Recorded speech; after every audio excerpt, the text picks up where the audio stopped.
Okay, so what happened was that Prabhupada called me back into the room, and I was kind of fascinated then, because now I'm in the room with Prabhupada, and Prabhupada's going to have a shave. So I was drying myself off, and Prabhupada was in the mirror with this, and he'd soaped up, and he had this, Nanda Kumar was standing behind him with a towel and some stuff. And now the only thing you have to check is Nanda Kumar, because that I can't focus in on. I don't think, it might have been Shruti Kirti, but I don't think so. You know, it's one of those things, because with Prabhupada I always remember, you know, kind of servants, but there were always Nanda Kumar or Shruti Kirti or something like that. So I'm pretty sure it was Nanda Kumar. But anyway, Prabhupada's trying to use the razor. So I could see Prabhupada was disturbed, and I was fascinated the way Prabhupada was so angelic. He was like going like this. So Prabhupada was looking, so he turned to Nanda Kumar and said, "This is Gillette?" First of all, he was holding the razor in his hand like that, and he said, and then he looked at Nanda Kumar and said, and he was pointing to the dial, because Prabhupada has a razor with a dial on it, and he adjusts it, and he said, "There's no dial? It's not here?" Like that. You know how Prabhupada would question, he said, "Dial?" And then Nanda Kumar said, "No, that's not your regular razor, Prabhupada, it doesn't have a dial." And Prabhupada said, "Is it?" Then Prabhupada said, "It is Gillette?" And then Nanda Kumar said, "No, it's not Gillette." Prabhupada said, "Simply bogus." And the way it was like unbelievable. It was like he'd rejected, you know, like someone who rejects Mayavadi philosophy. Prabhupada just said, "Simply bogus." And he said it in such a wonderful way. And the razor just sort of floated.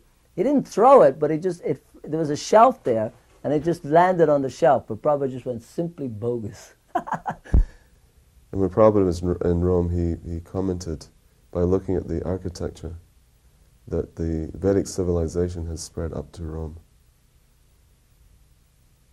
Just by looking at the old Roman wall and some other Roman ruins, he said that that style of architecture is to be found within the Vedic civilization. And that's also where Srila Prabhupada wanted a book to be written entitled "How Krishna Consciousness Can Solve All the Problems of the World."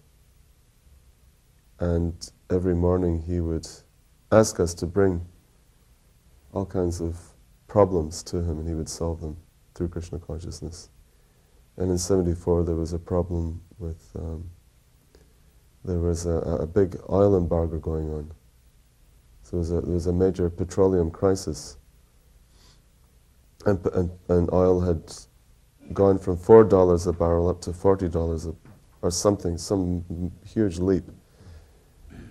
And Prabhupada said, "This can be solved very easily." He said, "Everyone should stop using motor cars and go by foot or by horse or by cart."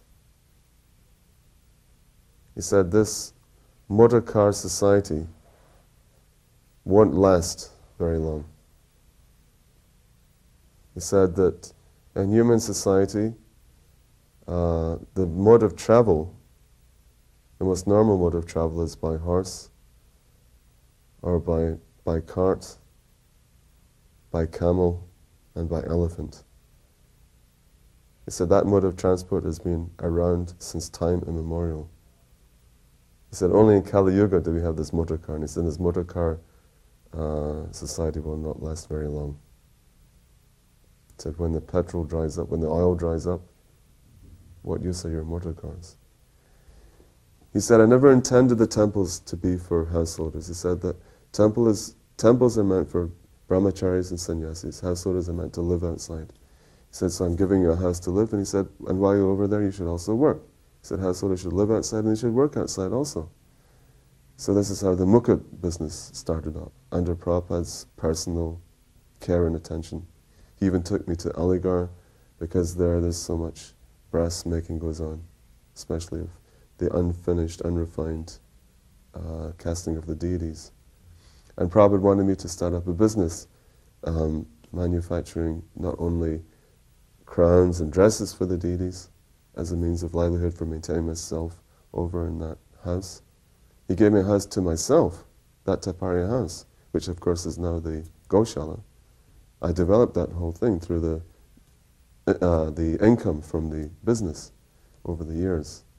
But he also wanted me to distribute Gaurnitai deities on a massive scale. he said this is the way we can actually spread the cultural aspect of Krishna consciousness, is through worship of Gaurnitai.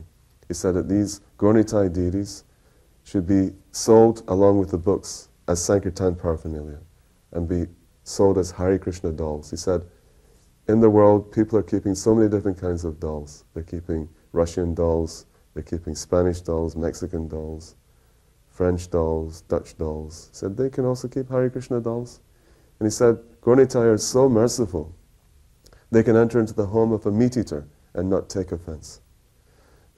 So he said, we are distributing book Bhagavat and we can also distribute person Bhagavat. He said if every temple takes minimum 10 pairs of these Hare Krishna dolls a month, we have 120 temples. He said that's 1,200 pairs of Gaurnitai every month. He said that is good business. You should learn how to do this. You should push it like anything, which I tried to do, but no one was interested. And he said, when they're sold on the street, this is directly from Srila Prabhupada, he said that when the devotee sells the book and then he says, by the way, we've got these Hare Krishna dolls, why don't you take them home as well? And so the person in the street will say, well, what are they? He said, well, these are special dolls. If you look after them nicely, they will fulfill all of your desires. So the person may take them, whatever the price is, and go back and put them in his display cabinet or on his shelf or whatever. And he himself may not be particularly interested to know how to fulfill his desires. But he'll be questioned by his family members. Well, we recognize these dolls, but what are these little brass guys there? Who are they? Oh, these are Hare Krishna dolls, and I was told if I look after them nicely, they'll fulfill all my desires. And Prabhupada said, so then at least one member of the family eventually will want to know, how can I fulfill all my desires? How do I do this? What do I do?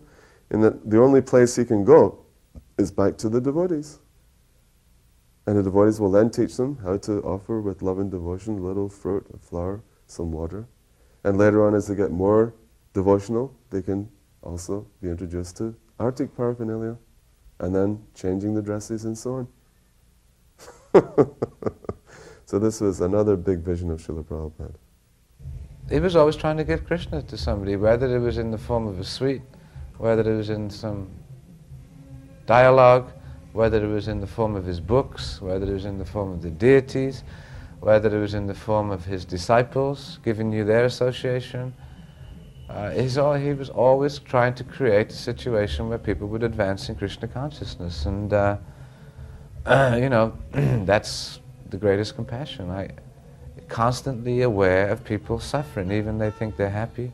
He could see beyond that. He understood everything.